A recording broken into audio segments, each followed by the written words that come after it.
આમોદ તાલુકાના આછોદ ગામે જળસંચય કામમાં ગોટાળો, ગ્રામજનોના આક્ષેપોથી ઉઠ્યા પ્રશ્નો, કામગીરી રોકાતા તણાવનો માહોલ।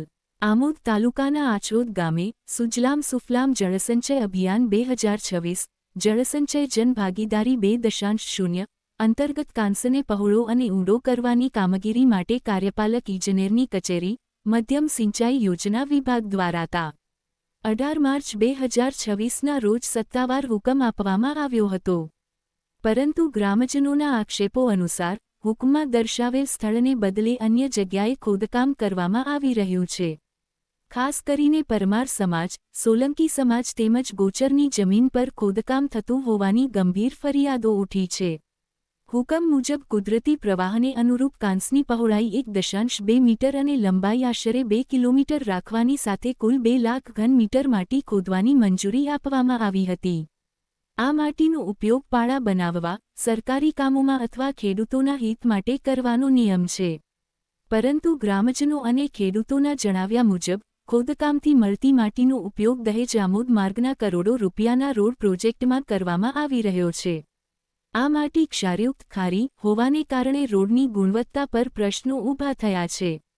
ગ્રામજનોનો આક્ષેપ છે કે કોઈપણ લેબોરેટરી ટેસ્ટિંગ વિના આ માટીનો ઉપયોગ કરવામાં આવી રહ્યો છે, જે ભવિષ્યમાં રોડને નુકસાન પહોંચાડી શકે છે।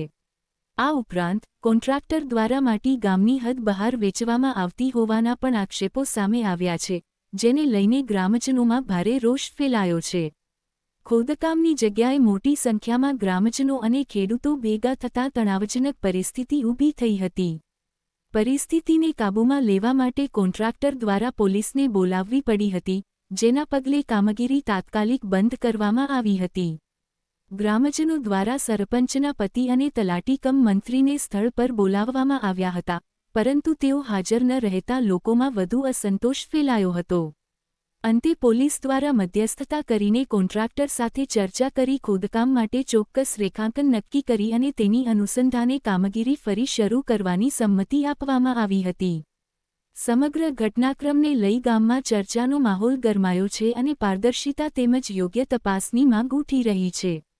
શું નામ તમારું? ઇકબાલ ઇસ્માઇલ પટેલ એસટીડી। હું અબી તાલુકા પંચાયતમાં અપક્ષ તરીકે ચૂંટાયેલા સભ્ય છું। શું ઘટના બની છે અહીંયા આગળ? ઘટના એ બની છે કે આજે કેટલા ટાઈમથી અહીંયા ખાડીનું કામ ચાલી રહેલું છે અને ખેડૂતોના આમાં કોઈ સંતોષ નથી। આ લોકો કોઈ માપણી આપતા નથી, માપણી પ્રમાણે કામ થતું નથી અને એમને ફાવે ત્યાં ખોદી કરે છે। અમે કોઈને ભ્રષ્ટાચારનો આક્ષેપ નથી કરતા, પણ ખેડૂતો માટે કામ થવું જોઈએ। ખેડૂતો કહે કે ભાઈ આ લાઈન કમ્પ્લીટ છે, ગૌચર માટે જે ઢોરોને પાણી પીવા માટે પાણી મળવું જોઈએ, એ અમારી માંગ છે। તો પ્લીઝ આ સરપંચને કલાકથી કોલ કરું, સરપંચ અહીંયા આવતા નથી।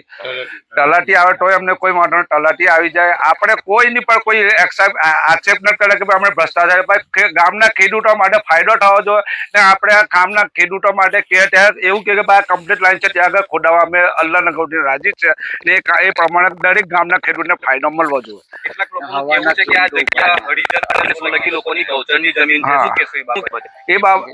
એ વાત કરી દો। 13 નંબરની ખાડીનું ખોદાણ જે થઈ રહેલું છે, ખાડીનું ખોદાણથી અમને કોઈ વાંધો નથી, પરંતુ જે એની સાથે 14 નંબરનું ખોદાણ છે તેની અંદર જીવન નિર્વાહ માટે આદિવાસીને, દલિતોને જે સરકારે બબે એકર જમીન જે આપેલી છે, અમને શું ખબર કે તેની અંદરથી ખોદકામ ના થતું હોય। અમારી માંગ એક છે કે ગામ રૂબરૂ તમે માપણી સીટ કરો, સરકારનેથી બોલાવો, જીએલઆર વાળાને બોલાવો, માપણી સીટ જઈ તકીને ના થાય તઈ તકીને અમે ખોદકામ કરવા દઈએ નહીં તમને। અમારી માંગ એક જ છે। કેટલી બાજુથી ખોદકામ થાય છે? લગભગ મારા અંદાજથી તો 3 કિલોમીટર લગીનું આડેધડ ખોદકામ કરેલું છે।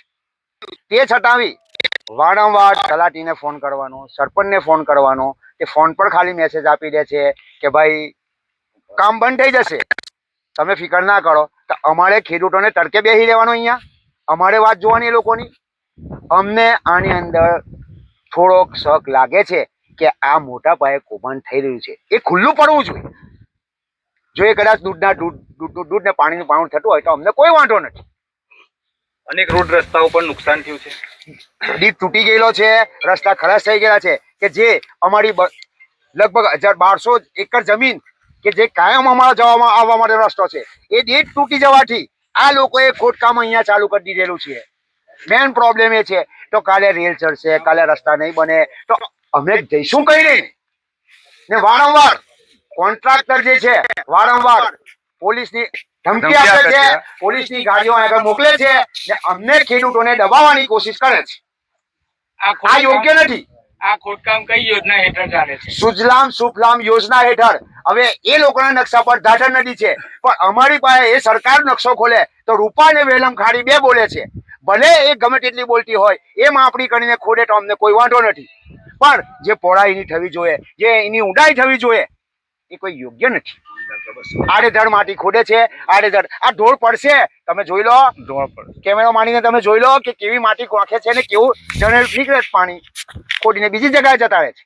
આ કઈ યોગ્ય થોડું છે? આ માટી ખોદાણ કરીને ક્યાં નાખે છે? આ સાર માટી, આ જે ખોદકામ થઈ રહેલું છે તે સાર માટી છે. કરોડોનો ખોલટેક બને છે, તે છતાંય સરકાર આંખ વિચામણા કરીને આડેધડ સાર માટી ખોડાવીને નાખે છે કે અહીંયાથી ઠેઠ મલેથી ડેટ લગીને આ માટી જઈ રહેલી છે. સાર માટી કે જે કરોડોનું આપણા રોડ બને છે, કે જે આ માટી પાસ કોઈ હાલત એની અંદર પાસ થયેલી નથી. આ માટી કોઈ જગ્યા લેબોરેટરીમાં ગયેલી માટી આ પાસ થયેલી નથી.